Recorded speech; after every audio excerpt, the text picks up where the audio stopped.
अदिति को पता चला कि मेरे पुत्र अचानक गरीब हो गए, दुखी हो गए, व्याकुल हो गए, परेशान हो गए। तो माता अदिति अपने पति के पास गई।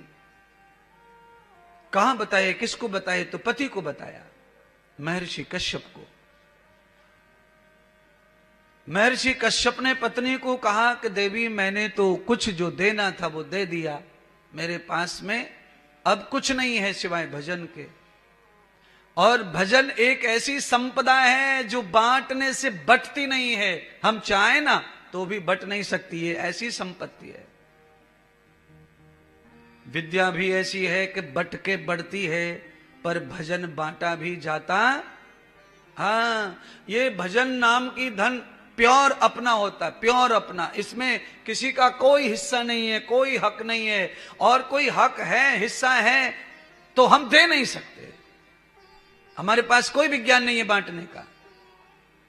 आप दुलार बांट दो, प्यार बांट दो, भावना बांट दो, धन बांट दो, तन बांट दो, मन बांट दो, ये सब जा सकता है किसी के पास, पर भक्ति जा नहीं सकती किसी के पास। ये जो करता है ये उसी की रहती है। इसीलिए भक्ति जरूर जरूर करनी, ये धन है महाराज। महर्षि कश्यप ने हाथ खड़े कर दिए। अब तो भैया पिता तो हट गए, अब मां को दुख हुआ। क्या करूं?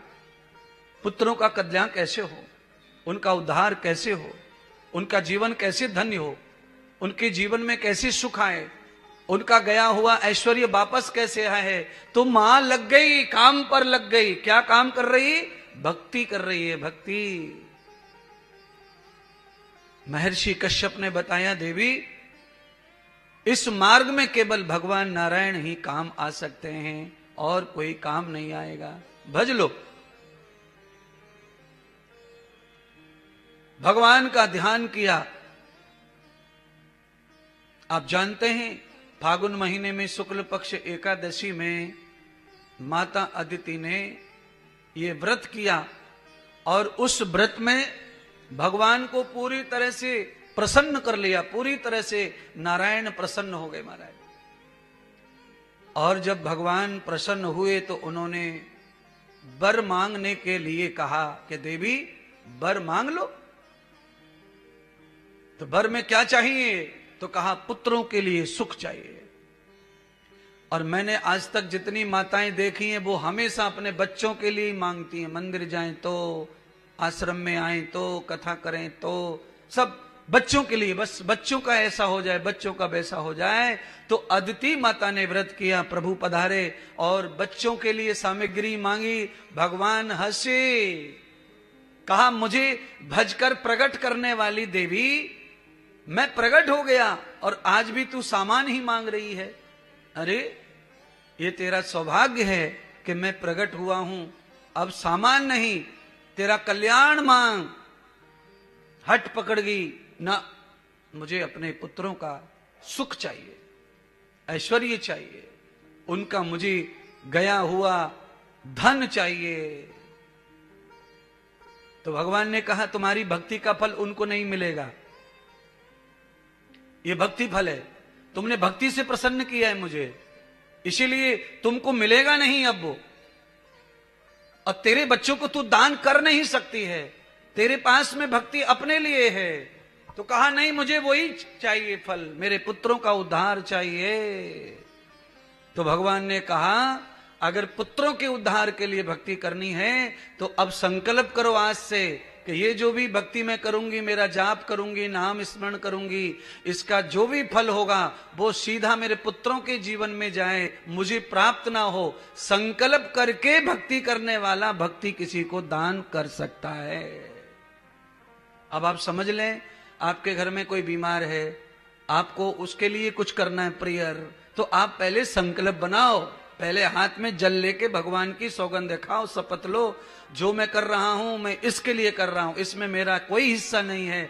ऐसी भक्ति से भक्ति का फल हमको न मिलकर संकल्प वाले को प्राप्त होता है। तो आपको करना है तो ऐसे भक्ति किसी को दान की जा सकती है संकल्प साथ, पर वो पहले से ही आपको निमित्त बनाना पड़ेगा। अचानक भक्ति आप किसी को नहीं दे सकते अपना। संकल्प से आप जो भक्ति कर लेंगे फिर वो आप दान भी कर सकते हैं, तो आप करें। 7 वर्ष तक अदिति ने निरंतर भगवान का व्रत किया और उनका स्मरण किया। स्वयं साक्षात भगवान देवताओं का गया हुआ सुख वापस देने के लिए अदिति के पुत्र रूप में ही प्रकट होकर आए। अदिति के पुत्र रूप में प्रकट होकर आ गए भगवान। 7 वर्ष संकल्प से भक्ति की, भगवान को उसी तरह निश्चय करके भगवान ने समझ लिया कि आज अदिति का संकल्प पूरा करना है तो मुझे जाना ही पड़ेगा। क्यों? भगवान ने एक तीर से 2 निशान किए।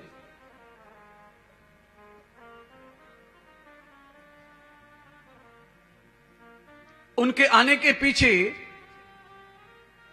महर्षि कश्यप के पुत्र हिरण्यकश्यप, जो दिति का पुत्र था, उसके पुत्र प्रहलाद को भी दिया हुआ वचन था। तो भगवान इन दोनों वचनों को पूरा करने के लिए आज यहां प्रकट हो रहे हैं। बोलिए सच्चिदानंद भगवान की जय।